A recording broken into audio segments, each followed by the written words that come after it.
Hello, ladies and gentlemen, and welcome back to the channel. And today I'm going to go to my review of WCW's Uncensored 1997. Starting off the evening, we'll go to our first match of the night. It's a no disqualification match for the WCW United States Championship. It is Eddie Guerrero versus Dean Malenko. I thought this was a great match to start Uncensored 1997. Back and forth matchup between Guerrero and Malenko, with Malenko keeping the pace of the match. Guerrero then applies a figure four leg lock on Malenko, but Malenko quickly breaks the hold. Eddie then lands multiple European uppercuts on Malenko. Guerrero then hits a powerbomb on Malenko as well. Malenko then gets up, hits a power slam on Guerrero. Malenko then hits a frog splash off the top rope on Guerrero. Guerrero then gets up, hits a head scissors takedown on Malenko. Malenko then applies a Texas Cloverleaf, or Eddie applies a Texas Cloverleaf on Malenko. Six makes his way out to the ring, tries to steal the United States Championship. Malenko then hits Guerrero with a weapon, pins for the 3, and your winner of the match, and at that time new WCW United States Champion, is Dean Malenko. Hats off to Dean Malenko for getting the win in that matchup. Moving on from that, we go into our next match of the night. It is Ultimo Dragon versus Psychosis. Again, I thought this was a great match. Back and forth matchup between the Dragon and Psychosis, with the Dragon landing a kick combination on Psychosis. Dragon then hits a step up enziguri on Psychosis as well. Dragon was keeping the pace of the match, but Psychosis hits a leg drop off the top rope on the Dragon. The Dragon then hits an acai moonsault on Psychosis to the outside. Sonny Ono then attacks Psychosis. Dragon then hits a Liger bomb on Psychosis, and then Dragon ultimately hits his Dragon suplex on Psychosis, pins him for the 3, and your winner of the match is Ultimo Dragon. Hats off to Ultimo Dragon for getting the win in that matchup. Moving on from that, we go into our next match of the night. It is a martial arts matchup. It is Glacier versus Mortis. I thought this was a good match. Back and forth matchup between Glacier and Mortis, with Glacier keeping the pace of the match. Mortis then hits a super kick on Glacier for a near fall, but Glacier ultimately hits the finish on Mortis, pins for the 3, and your winner of the match is Glacier. Hats off to Glacier for getting the win in this matchup. Moving on from that, we go into our next match of the night. It is a strap match. It is Scotty Riggs versus Buff Bagwell. I thought this was an okay matchup. Back and forth matchup between Scotty Riggs and Bagwell, with Riggs keeping the pace of the match. Riggs then hits a powerbomb on Bagwell, but Bagwell ultimately hits the 4 corners in the ring, and your winner of the match is Bagwell. Hats off to Bagwell for getting the win in this matchup. Moving on from that, we go into our next match of the night. It is a tag team matchup. It is Harlem Heat versus Public Enemy. I thought this was an okay match. Back and forth matchup between Harlem Heat and Public Enemy, with Harlem Heat keeping the pace of the match. Jeff Jarrett and McMichael make their way out to the ring. McMichael ends up hitting Rocco Rock with the briefcase. Booker T then hits a Harlem Hangover, pins for the 3, and your winners of the match are Harlem Heat. Hats off to Harlem Heat for getting a win in this matchup. Moving on from that, we go into our next match of the night. It is for the WCW Television Championship. It is Rey Mysterio Jr. versus Prince Iaukea. I thought this was a good matchup as well. Back and forth matchup between Mysterio and Iaukea, with Mysterio keeping the pace of the match. Mysterio then hits a senton to the outside on Iaukea. Iaukea then hits a slingshot powerbomb on Mysterio. Mysterio then gets up, hits a springboard enziguri on Iaukea. Rey then goes for a Frankensteiner on Iaukea, but Iaukea counters it with a roll-up, pins for the 3, and your winner of the match is Prince Iaukea. Hats off to Prince Iaukea for getting the win in that matchup. Moving on from that, we go into our next match of the night. It is the main event of WCW's Uncensored 1997. It is Team Piper versus the NWO versus Team WCW. I thought this was a good match. Back and forth matchup with all teams involved, with Lex applying a torture rack on Randy. Randy is now eliminated from this matchup. Lex then throws Nash over the ropes. Nash is also eliminated from this match. Lex then applies a torture rack on Hall. Hall is also eliminated from this match. Lex then applies a torture rack on Hogan. Randy then comes out to pretty much attacks Lex Luger, and then Hogan goes for the cover, pins for the 3, and your winners of the match are Team NWO. Couple things I'm going to say about Uncensored 1997 before I get out of here, man. Number one, is Uncensored a solid event for WCW? No. I don't think it is, man. I think, honestly, for what it's worth, and I reiterated this in the past, I think a lot of people don't give ECW a lot of credit. And what I mean by that is at that time, around 97, especially 97, ECW was running wild. I think ECW brought in a whole different alternative to pro wrestling that a lot of fans were not used to. And what I mean by that alternative is that ECW and Paul Heyman brought in a hardcore dynamic to pro wrestling that a lot of fans really didn't get a chance to see unless, you went over to Japan where, they had FMW, and so on and so forth. So you really didn't get that, in the States rather than, over in Japan with, like I said, FMW, with, Onita and Hayabusa and Terry Funk and guys like that. When Heyman created, ECW and took over ECW, and made, Extreme Championship Wrestling, it gave a whole new dynamic to pro wrestling and brought in a hardcore element to professional wrestling. With that being said, I think a lot of companies at that time, adopted, that style of wrestling into their promotions, such as WWE and WCW. And, Vince and WWE at the time brought in, this was right around the Attitude Era, so you had to understand that, we had Stone Cold Steve Austin, Taker, Kane, The Rock, the Hardcore Championship with Mick Foley, and, the Hell in a Cell match that he had with Taker at King of the Ring. A lot of that stuff was adopted from what Paul Heyman was doing over in ECW. Now, credit, ECW's never had a Hell in a Cell match, but a lot of the hardcore dynamic came from ECW, and I think Vince, as well as Eric Bischoff, adopted what ECW was doing. And again, ECW, with the talent that they had at that time in the beginning, they had a stacked roster. You had the likes of Chris Benoit, Eddie Guerrero, Dean Malenko, Rey Mysterio Jr., Psychosis. Conan also worked with ECW as well. Chris Candido, Lance Storm, Shane Douglas. That's just to name a few wrestlers that were with ECW. Raven, Tommy Dreamer, Sandman. And, WWE and WCW really did, kind of swarm in and took some of their talent, especially Eric Bischoff and WCW, because they took, the likes of Benoit, Guerrero, Rey Mysterio Jr., and Psychosis, and put them on the roster for WCW. So obviously Paul Heyman knew what the hell he was doing, and, knew what he had with the talent, and what he was doing with ECW as a whole really got a lot of fans talking.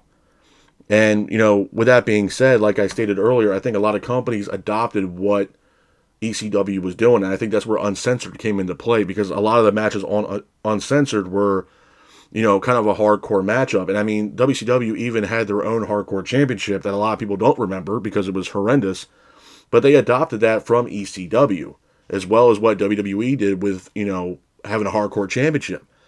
The hardcore championship for, WWE was one of the most ugliest championships in the world, but, it was held by a hardcore legend with Mick Foley, aka Mankind, and no one's ever going to bat an eye to Mick Foley. He's a hardcore legend. It'd be the same thing if someone were to bat an eye at Terry Funk. He's an absolute hardcore legend, an icon in hardcore wrestling. But I think that's what Eric Bischoff and WCW were doing at that time. Were just trying to adopt what ECW was doing and create an event like Uncensored, because a lot of the matches on Uncensored, since its existence, were a lot of, off the wall matches, a strap match, cage matches, hardcore matches, so on and so forth. So I think definitely Eric Bischoff, took in a lot from what ECW was doing, and same thing with WWE. With that being said, there was a couple matches on this card that I actually enjoyed. And again, I'm going to reiterate this. I think the Cruiserweight matches were severely underrated for WCW. The opening matchup for this card was Eddie Guerrero versus Dean Malenko for the United States Championship. That match alone, in my opinion, could have main evented any pay-per-view even to this day, to be honest with you. Malenko and Eddie Guerrero is one of the best to ever do it, and Malenko is severely underrated, and I think he was one of the best cruiserweights of all time, in my honest opinion. So that was match number 1 on this card, which was a fantastic match. Ultimo Dragon versus Psychosis, again, a very good matchup. Glacier and Mortis, it was a solid matchup. I think the only issue I had with this match, or just in general, was Glacier. Do I think Glacier's one of the best wrestlers? No, absolutely not. And I think at that time, Bischoff and his writing team, really wanted to push Glacier as this undefeated phenom coming into WCW. It's just not there. They did it for Goldberg, but Glacier it just wasn't there. It was one-dimensional. He brought a mixed martial arts aspect into WCW. It just didn't work, man. Eventually it got old and we got the same moves. And you kind of got the same thing with Goldberg, but I felt like they pushed Goldberg a hell of a lot more than they did Glacier. But with that being said, too, Mortis. I think Mortis was an underrated character. I think Chris Kanyon was also a very underrated wrestler, in my honest opinion. Rest in peace to Kanyon. But I think, obviously, to me, Mortis was Canyon's best character. I think Mortis was awesome. I think there was a lot more other things they could have done with Mortis than what they did.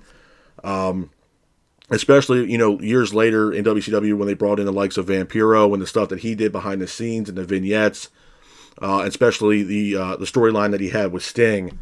I thought it was a great storyline, and I think Mortis could have done the same thing and kind of, maybe adopted what the Dungeon of Doom were doing and brought it more to the likes of, Mortis. I think Mortis, the character of Mortis, really would have brought a whole lot of attention to not only Kanyon, but to WCW. I thought Mortis was a fantastic character in WCW.